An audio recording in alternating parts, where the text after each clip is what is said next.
when Jesus comes, we're supposed to match him. Many are called and few are chosen. Do you think most of these lukewarm churches are going to make it? My biggest fear is when the mark of the beast comes out, that they're going to be passing it out at churches. Everybody, David here. I'm with Dr. Michael Lake.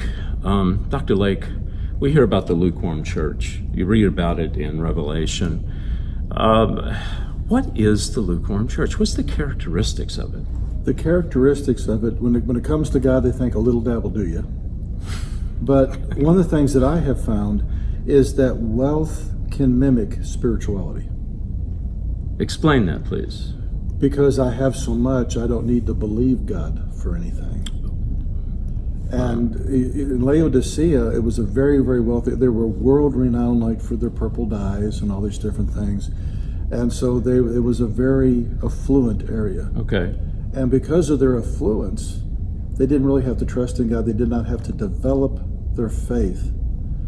And Jesus called them to task because lukewarm means I'm just satisfied. I can just sit back.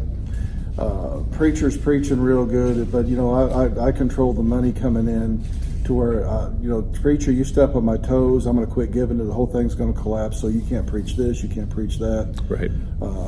Because you got to keep the lights on, whatever. And Laodicea in the Bible is the lukewarm church. It is. And what you're saying is the church. You know what? When you said that, Dr. Lake, you said they're kind of wealthy. They have money is a big part of it.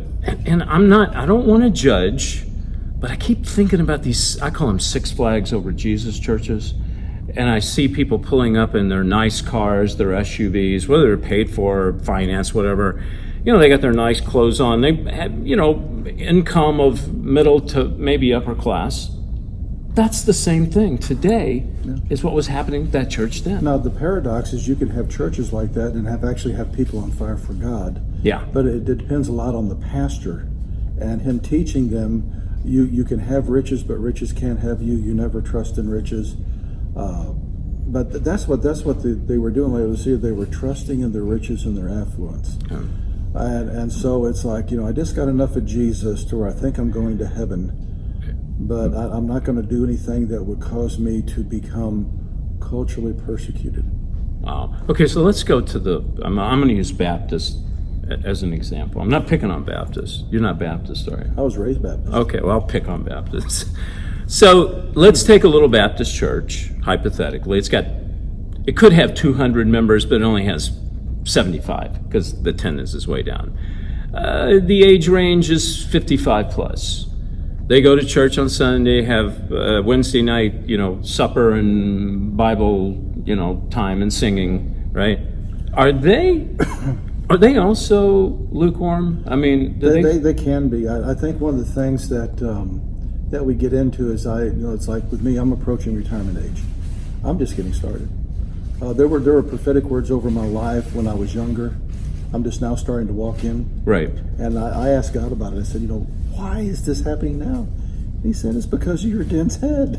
Because it takes so long to get to you. It took me this long to get you there. Right. And so, you have part of that, but we need to realize that, Abraham was 40 when God first called him. Right. Moses was 80 before he entered into the ministry. And I think that there's a lot of them realizing this because I'm retiring, that actually should free you up. Right.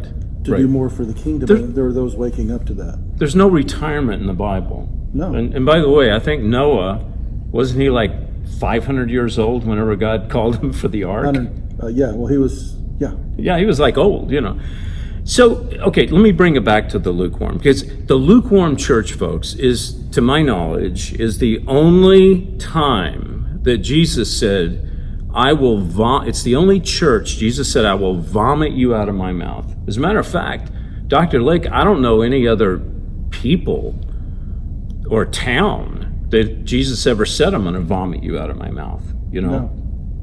So God must have a pretty disdain for a lukewarm church. But within those same scriptures is the cure. Okay. What's the cure? When we talk about Jesus standing at the door knocking, we do that as a salvation. issue. He's standing at the door and he's knocking. Well, he was knocking at the church. When you take it back into the original Jewish culture, let's say my wife and I, before we were married, we were kids in the community, and I liked her, she liked me. I go back and I said, Dad, I really like this girl. I want to marry her. Right. Well, the dads would talk, but at the appointed time, I and my father would go and we would knock on the door of her house. And they would, so when they opened the door, they would sit and they would have supper together. If you open the door and come in, I will sup with you. And in that supper, they would hash out the ketubah, or the marriage covenant. Okay. And the first half of it was, this is what the man's called to do. Okay, whether he's called to be a politician, a woodworker, or whatever. This is his mission in life. And this is what he's going to be able to provide for you. But we forget the other side. When he finishes, her family looks at him and his father and say, what does she need to change and learn to line up with you? Wow. And that's the other half of the ketubah, and that's the cure for the Laodicean church. Okay. That when Jesus comes, we're supposed to match him. Okay. All right. And so we have to get out of our comfort zone, because when a woman actually is engaged, she becomes kind of like a bridezilla, because everything is about the wedding, preparing for the wedding. We need to sense the imminent of the Lord's return, and to say, when he comes back, I've got to learn how to stand beside the King of the universe. I've got to understand how his kingdom operates, what the laws of the kingdom are, what pleases the bridegroom. Right. Because that's what a good wife does. Many are called and few are chosen. Do you think most of these lukewarm churches are going to make it? Do you think they're going to do a reverse? I think some of them will. It's going to take strong leadership. My biggest fear is when the mark of the beast comes out, that they're going to be passing it out at churches. I want to cover that with you when we come back, okay? Because I want to get into that. We're talking about the lukewarm church and how it's going to morph in, or how it's now marrying the one world government. Yes. Which I want to cover when we come back.